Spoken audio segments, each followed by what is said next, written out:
Breaking your forms into pages and asking your questions categorically can help in many ways. You can create a more organized form and get answers in a more organized form. In this video, we're going to take a look at how. Let's say you are creating a job application form. You may want to ask essential questions, like name and contact information. And you may also want to know their work and education history. And you may want to know their expertise in your field.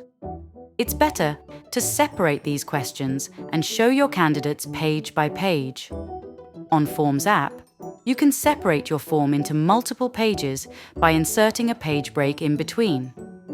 Adding a page break simply works like adding any other field, and it only works on the list view layout.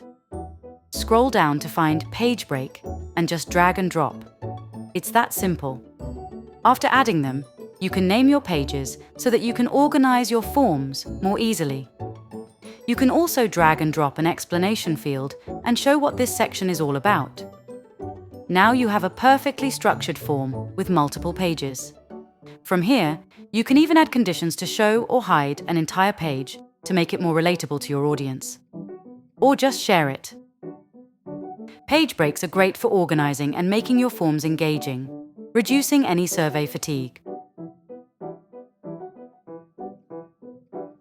Go to Forms app and create beautiful forms that will get you more responses today.